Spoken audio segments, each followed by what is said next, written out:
and welcome. I'm Samantha, and today we're going to do some exercises that will help you develop balance.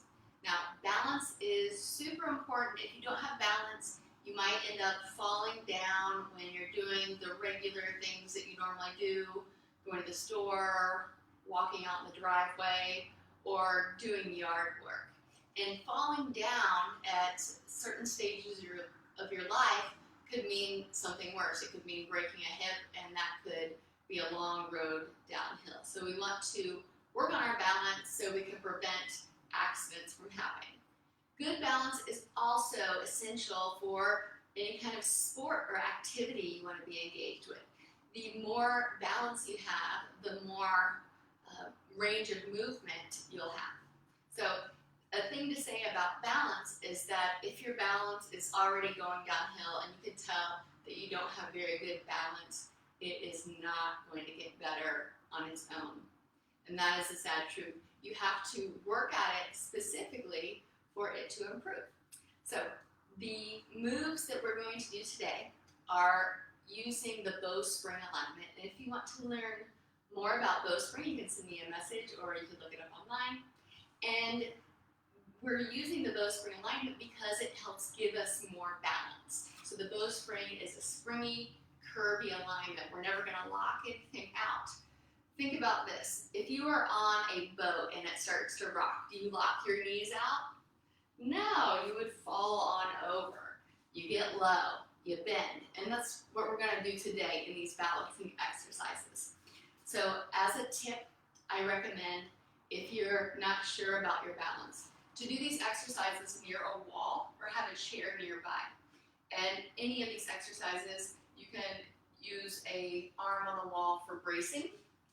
And also I recommend not just doing this video once, but repeating it every day, or even doing these exercises multiple times in a row until you build up your own balance. So we'll start with some basics. I'll stand to the side so you can see me. So I'm going to do an isometric engagement. So that means I'm going to engage the muscle without really moving. So I'm just going to hover the left heel, and keep in mind I'm keeping my ankles flexed, my knees bent, and a crease in the front of my groins right here. Flex, bend, crease. And we'll do that in every single pose. Flex, bend, crease. Flex, bend, crease. All right, and then give a little bounce, make sure you're bouncy. And then hover your left heel. Okay, now the isometrics come in. So energetically press both knees and toes forward. Good. And now energetically drag your left heel back. I didn't really drag it back, but I got an engagement on the whole back side of the body, and that feels really strong.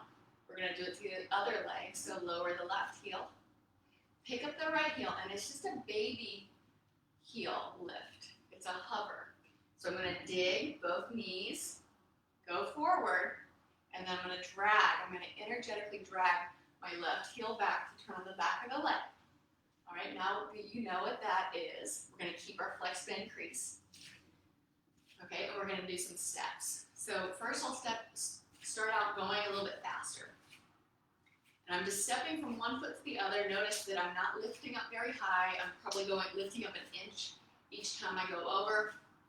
I'm not straightening out or leaning over, because if I did, I'll lose my balance. I'm trying to keep the center of gravity in the middle.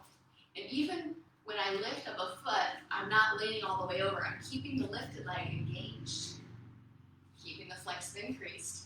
From the side, I'm kind of like sitting down while I'm doing it too. All right?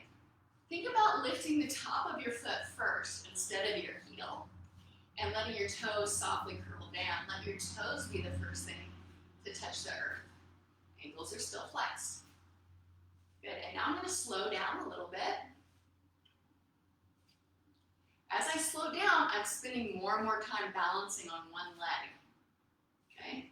And if this gets a little bit difficult for you, you can speed up for a little bit, and then eventually work to getting slower and slower between each step.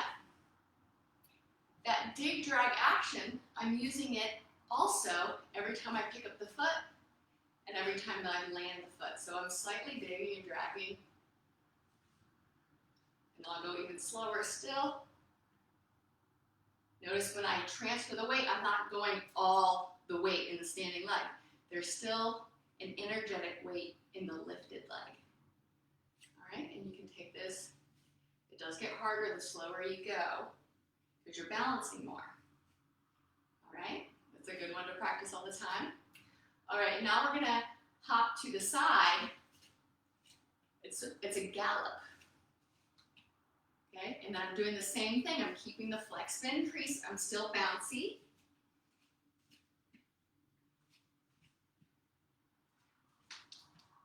And then center. It's a gallop. We're lifting the top of the foot first, landing the toes first. It's not a heel stomp. It should sound like nothing. As you get more proficient, you can go faster. So lateral movement, going from side to side, is important too because we use lateral movement in daily life.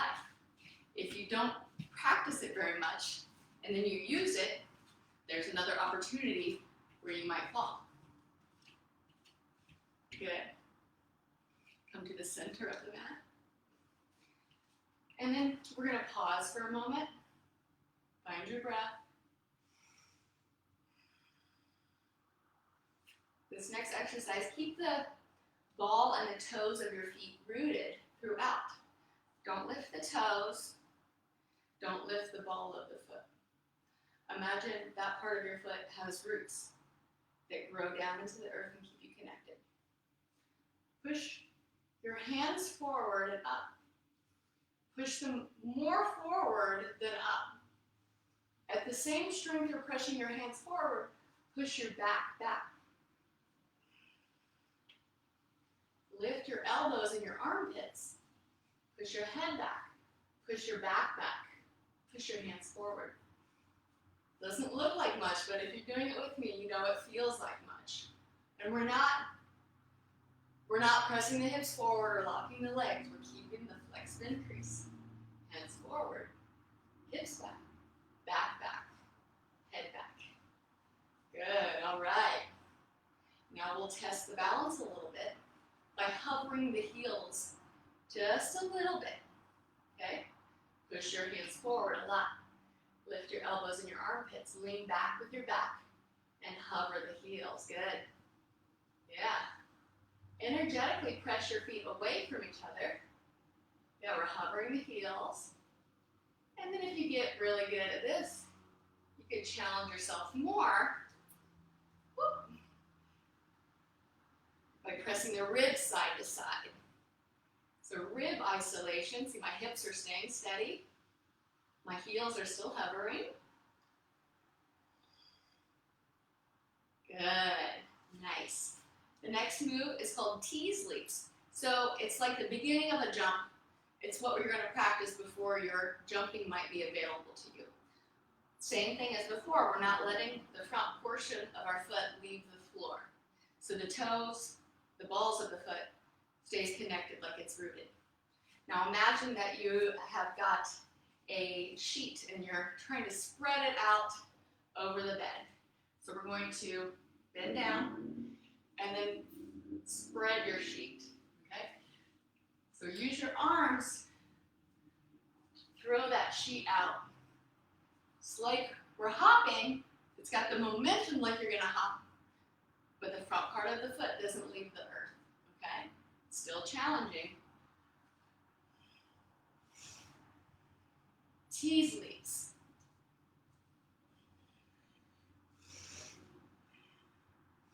And this one too, if you get proficient at that, you can start taking it to the side.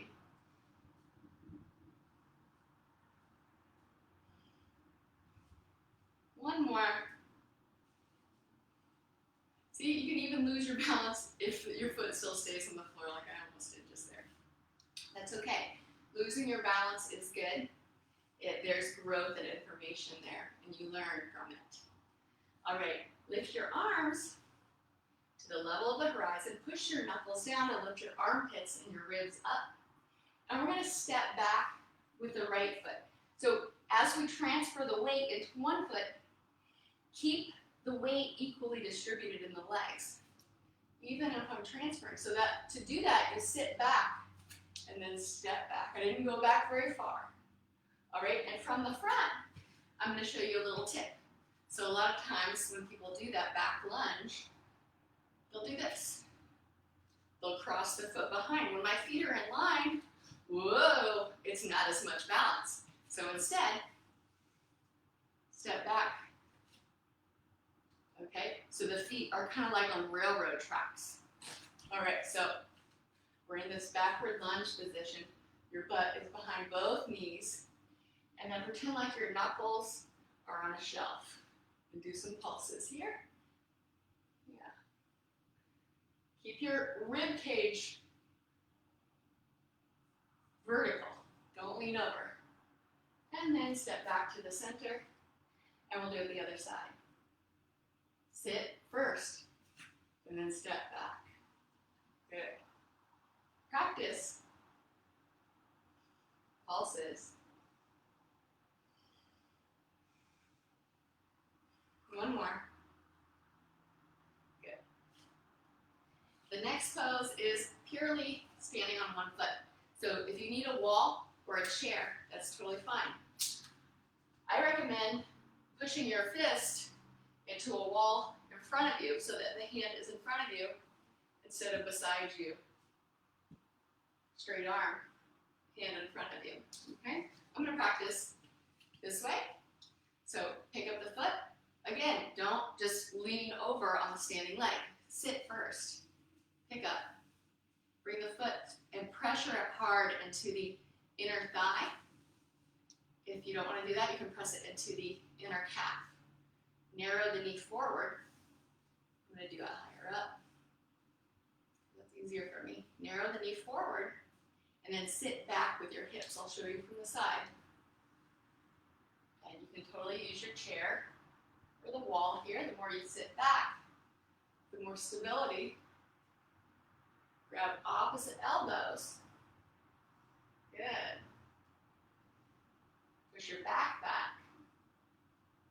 Narrow the right knee.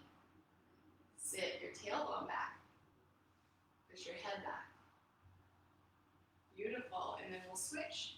Keep your flex bend crease when you switch. Yeah. And then the other side. Bonsai.